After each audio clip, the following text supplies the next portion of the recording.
Nice to see you. Kia ora, morning. In terms of the annual plan, what do we make of it? Disappointing?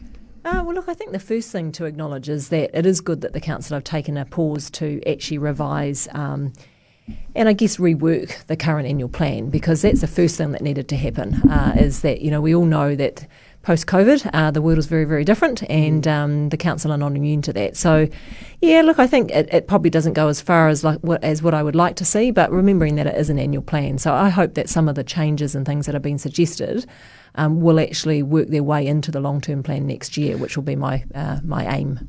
You've got here, it's an opportunity for the council to show leadership, but have they really shown any leadership at all? Look, I think they have in some areas. Again, I would like to see it extended a bit more. I mean, one of the things that, has been obviously heavily debated is the, zero rates increase versus the recommendation of the council. And certainly one of the things that we were gunning for initially was a zero rates increase because of the, the significant impact across our community and in particular on the business community. But actually, looking at the information that was provided, it's probably just not pragmatic for us to expect a zero rate increase. That would have an impact on the service delivery of the council, and I believe it would also mean that next year we'd see a very, very sharp rate increase, which is probably unmanageable for businesses. So, disappointing that we haven't been able to achieve that. Could the council have used other levers to get us further? I guess that's, a question that will remain on the table, and we again will be exploring with the council to make sure that they are using all levers, including their balance sheet. What other levers do you speak of?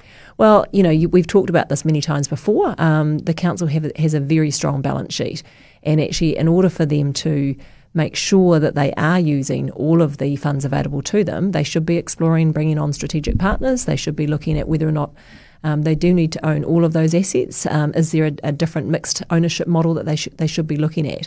That is a conversation that we've had many times before, and we've got a number of new councillors sitting around the table. I hope there is an appetite moving into the long-term plan next year to explore that. Now, clearly the time to be having those conversations is not right now, given the state of our economy. But I think that we need to make sure that the council has an appetite to explore those moving forward.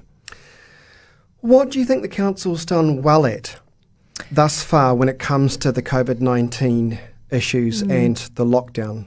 It's a really good question. Look, one of the things that we need to make sure that the council does, and I think they've certainly been open to looking at this, is how do they best support the business community moving forward? We know that businesses right across our community have been significantly impacted, and even more some of those businesses in the central city that we often refer to on this show. These businesses have exhausted, all of their spare revenue, I guess, in the last few years, re-establishing themselves in the central city, investing millions in their fit-outs. And they rely heavily on the tourists that we normally host in this city to make sure that we can, get them through some of the colder months and some of the times where our own residents don't necessarily get out and about. So now we're in a position where we don't have tourists in the city. We need to make sure that the council are doing everything that they can to support those businesses. Is the worst yet to come, though, in Christchurch? I mean, when the wage subsidy round 2 finishes again, when the winter economic results come out, are we expecting it to get worse, or do you think we're past the worst of it? Look, I think in terms of job losses, I don't think we're past the worst of it, unfortunately. And you know that I'm always glass half full, not glass half empty. So I struggle to say that, but I do remain very concerned that we've got a number of businesses that are hanging on, and the wage subsidy has certainly been a lifeline for many of those businesses.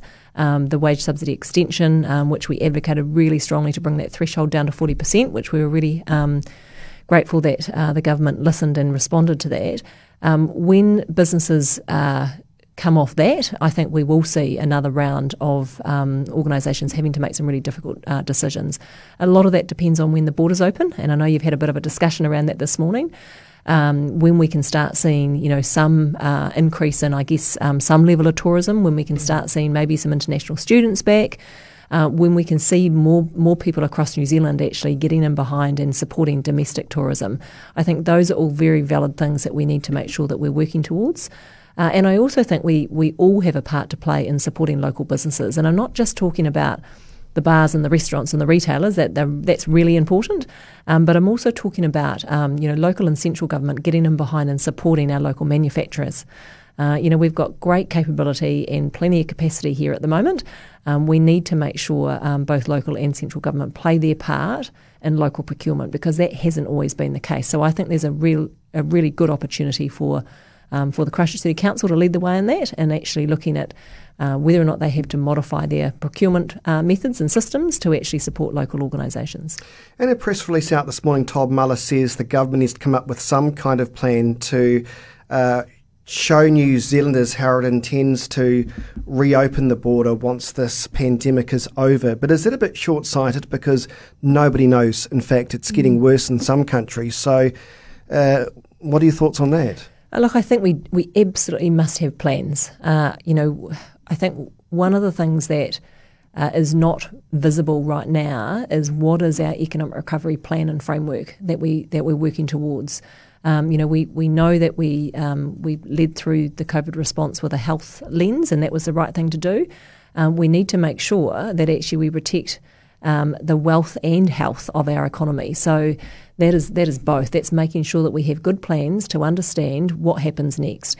And actually, I think we do need to make plans for how we manage opening of the borders in different ways moving forward. I mean, we will need to get to a point where we do open the borders, and if that's in a staged and targeted way, and we need to make sure that we've got confidence in good, robust systems and processes when we do let people into this country. We're incredibly disappointed in some of the failures of that system that we've seen in the last few weeks. After so many people have given up so much, we must make sure that we've got those systems and those processes absolutely robust, so that does give New Zealanders the confidence that we can open up our borders in stage ways when the time is right to do so. Now, Todd Muller apparently is down next week, is he? Yes, we're hosting him at the Chamber next Thursday for a function, so we will eagerly await. Have you got your pillow? Couldn't possibly comment, Chris. We will eagerly await his announcements if he's going to make any, and also just really keen to hear a little bit more about some of the things that he will be campaigning on as we're less than 3 months away from the election. What would make you feel happy? What would be your dream wish announcement from Todd Muller next Thursday? Look, I think it's just, first of all, I want to acknowledge that it's really important that we've got a strong opposition. Having a strong opposition in place now more than ever is really important, to ask the hard questions, to hold the current government to account, and to make sure that we're really challenging the status quo. So I think that's really, really important. I think moving forward, obviously, our organisation is apolitical. What we stand for is making sure that whoever is in government, whether that's local government or central government, that they understand the needs of business, that they understand the role that they play in contributing to our economy and to our livelihoods and our quality of life that we all enjoy here in Canterbury and we enjoy in New Zealand, and making sure that those policies actually support good, strong business outcomes, which ultimately lead to good community outcomes. Leeann Watson, Chamber of Commerce, nice to see you back in the studio. Thanks, it's NewstalkZB. Sort of come very interesting.